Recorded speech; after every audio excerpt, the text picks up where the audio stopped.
जो एक मामला सियासी तौर पर है, आज हम उसका रुख करने की कोशिश करेंगे, क्योंकि तहरीक का ऐलान कर दिया गया है पाकिस्तान तहरीक इंसाफ और TTAP दोनों प्लेटफॉर्म्स की तरफ से कि इमरान खान साहब की रिहाई के लिए बाकायदा तहरीक चलाई जाएगी। पॉलिटिकल जो टेम्परेचर्स हैं ज़ाहिर है इसके बाद फिर बढ़ेंगे। हुकूमत से भी पूछेंगे कि इस तहरीक को वो अपने लिए कितना बड़ा थ्रेट समझते हैं, क्योंकि हुकूमत का तो बाय एंड लार्ज यही मौक़िफ़ है कि पार्टी जो है वो बची नहीं है, तो पार्टी जब है ही नहीं तो उसकी तहरीक से क्या डरना, ये प्राइमरीली हुकूमत का मौक़िफ़ है। और इतनी बात भी बहरहाल दुरुस्त है कि PTI दीगर अपोजिशन पार्टियों को, बावजूद इसके कि उसमें बहुत बड़े बड़े नाम हैं, ख्वाब मौलाना फजल रहमान साहब की पार्टी हो या शाहिद खाकान अब्बासी साहब की जमात हो, इन तमाम जमातों को एक किसी प्लेटफॉर्म पर लाना या इवन TTAP के प्लेटफॉर्म के साथ एक अच्छी हम आहंगी या सिंक्रोनाइजेशन रखना, इस मामले में PTI जो है it has not done enough. ये बड़ी एक तल्ख हकीकत है पाकिस्तान तहरीक इंसाफ के लिए। लेकिन फिर डिस्पाइट द फैक्ट वो यही कहते हैं कि हमारी जो जद्दोजहद है वो तो इमरान खान साहब की रिहाई के लिए है। क्या रिहाई का अकेला मुद्दा इस कदर प्रेसिंग होगा कि जो है वो एक इसमें वाकई कोई शो ऑफ स्ट्रेंथ कर पाएंगे? और फिर ये भी बात गलत नहीं है कि ये पहली मरतबा नहीं है कि जो PTI ने तहरीक का ऐलान किया है, पे दर पे ऐलानात होते रहे हैं, तारीख पे तारीख दी गई है, लेकिन ऑनेस्टली स्पीकिंग तहरीक जो है वो दूर दूर तक नज़र नहीं आई है। क्या इस दफ़ा भी यही डेफर करने का जो एक सिलसिला है वो आगे बढ़ता रहेगा या वाकई कोई तहरीक इस मरतबा निकल आएगी? इसको हम इस बात के साथ भी पिवट करेंगे कि वज़ीर आला सुहेल आफरीदी साहब के हवाले से भी कई सारी बातें हैं जो कि अब जमात के अंदर से भी हमें सुनने में आ रही हैं। इस पर भी इंशाल्लाह इसी तसलसल में रोशनी डालेंगे। एक ट्विटर स्पेस की, एक्स स्पेस की एक ऑडियो है, वो भी मैं आपको सुनाऊंगी। वो फवाद चौधरी साहब ने तनकीद के निश्तर बरसाते हुए पाकिस्तान तहरीक इंसाफ के ख़िलाफ़ उन्होंने पोस्ट की और बताया कि असल जमात में जो हालात हैं वो ये हैं। उस ऑडियो में जो इंकशाफ हो रहा है, इमरान खान साहब की हमशीरा कर रही हैं और वो जो बात कर रही हैं वो भी खासी अलार्मिंग है।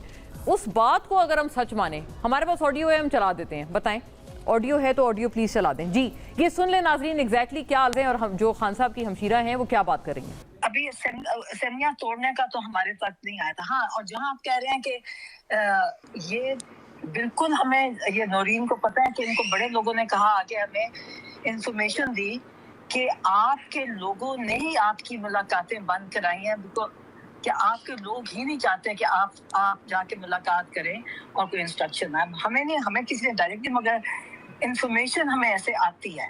अब अल्लाह जानता है कितनी सच है, मगर हमें भी अब यही महसूस होता है, हमें महसूस अब यही होता है कि जो इनका लैक ऑफ इंटरेस्ट है, मतलब है कि किसी मतलब ये कोशिश जो इतनी खामोशी है। नाजरीन, ये 100 बातों की एक बात है जहां वो कह रही हैं कि ये इंकशाफ कर रही हैं उस्मा खान साहिबा के जो मुलाकातें बंद हैं खान साहब से वो आपके अपने लोगों ने करवाई हैं बंद, और ये इंकशाफ हमसे कई लोग आकर कर चुके हैं। इस बहुत संगीन इल्ज़ाम के बाद PTI की इटसेल्फ जो तहरीक है उसकी क्रेडिबिलिटी पे भी इंशाल्लाह बात करना ज़रूरी होगा। और जाहिर है जो उनका पिवटल मुद्दा है इमरान खान साहब की रिहाई, उस पर संजीदा कितने हैं ये सवाल भी उठाना ज़रूरी होगा कि क्या अपने पार्टी के लोग भी इस बारे में संजीदा हैं या एक ऑनेस्ट विल रखते हैं खान साहब की रिहाई को लेकर। चंद चीज़ों को बयानात की शक्ल में, नुकाती शक्ल में देखते चलिएगा, ये ज़रूरी है इसलिए अहम बयानात हैं सबके। फिर फौरी तौर पे मौजूद मेहमानों का रुख करती हूँ। दावों की सियासत, ज़मीनी हक़ाइक़, सवालिया निशान। PTI के कुछ लोग वज़ीर आला की तब्दीली के ख्वाह हैं। कोशिश है कि मुस्तक़बिल में खैबर पख्तूनख्वा में इत्तेहादी हुकूमत कायम की जाए। गवर्नर KP फैसल करीम कुंडी। वज़ीर आला सुहेल आफरीदी अंदरूनी और बैरूनी तनकीद से डिप्रेशन का शिकार है। अब नाजरीन, ये बड़ा इंकशाफ है और ज़ीरो परफॉर्मेंस भी हर रोज़ का सुनने का वाला ताना बन चुका है। 2 बार इस्तीफ़ा लिख चुके हैं। एक बार तो असेंबली तोड़ने तक की बात हो गई।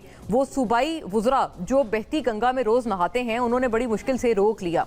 कोऑर्डिनेटर वज़ीर आज़म इख्तियार वली साहब ने अभी ये ट्वीट किया है। फरवरी 2024 के बाद खैबर पख्तूनख्वा काबीना के सबसे ज़्यादा इजलास हुए। खैबर पख्तूनख्वा के 52, पंजाब में 32, सिंध में 50 से 40 के दरमियान और बलूचिस्तान में 30 से कम इजलास हुए हैं। मगर गवर्नेंस का ताना सिर्फ पख्तूनख्वा हुकूमत के लिए, बाकियों के लिए माफ़ी क्यों? सूबाई मुशीर ख़जाना मुज़म्मिल असलम। जो लोग पंजाब की हुकूमत को जाली करार कहते थे, उनसे बस इतना कहना है कि पंजाब से अवाम की खिदमत करना सीख लें। वो जितना काम अपनी अवाम के लिए कर रहे हैं, इतना तो आप भी कर दिखाएं। रहनुमा अवामी नेशनल पार्टी अमीर हैदर खान होती। वज़ीर आला पंजाब ने अमलन अवामी खिदमत को तरजीह दी। बहुत आसान था कि हम पैसा सोशल मीडिया पर खर्च करते, ख्याली मंसूबे देकर झूठ बेचते, जो तहरीक इंसाफ का तरीका वारदात रहा। तर्जुमान वज़ीर आला पंजाब कौसर काज़मी। झूठ बोला गया कि मईशत संभाल ली, हकीकत सामने है। महंगाई 10.9%, पेट्रोल 400 रुपये, 46,000 मेगावाट के बावजूद रिकॉर्ड लोड शेडिंग। FBR का तकरीबन 680 अरब का खसारा, बरामदात तबाह, लोगों की हकीकी आमदनी 12% से कम, 80 साल की सबसे बड़ी मुआशी तबाही। शेख वकास अकरम। और वज़ीर आज़म शहबाज शरीफ और वज़ीर आला मरियम को कहता हूँ कि आपका मद्दे मुकाबिल जेल में है, बीमार है, बेहतरीन हस्पताल इसकी मर्जी के डॉक्टर से इलाज करवाते हैं। दुनिया में बदतरीन कातिल, स्मगलर, गुनहगार की मुलाकात पर भी पाबंदी नहीं। महमूद खान अचकजई।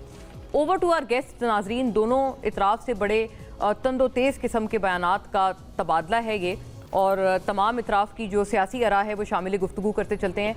समर बिलोर साहिबा यहाँ स्टूडियोज़ में हमारे साथ तशरीफ़ फरमाए, मेंबर कौमी असम्बली पाकिस्तान मुस्लिम लीग नून।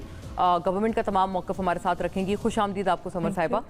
शफ़ी जान साहब नाजरीन, मुशीर इत्तलात हैं आप खैबर पख्तूनख्वा के, और बहुत करीबी तरह से इन तमाम मामलात को हुकूमत की सतह पर पख्तूनख्वा में देखते हैं PTI के हवाले से, और ये तमाम तर जो सवालात हैं उनके जवाब और उनके अहवाल जानेंगे आपसे। खुश आमदीद आपको शफ़ी साहब, बहुत बहुत। सेनेटर कामरान मुर्तज़ा नाजरीन, JUIFA के एक बहुत देरीना साथी, स्टॉलवर्ट हैं, तमाम मामले पर अपनी जमात की जो आवाज़ है वो बनकर हमारे साथ जुड़ते हैं। आपको भी बहुत वेलकम। शॉर्ट ब्रेक नाजरीन, will be back, stay with us.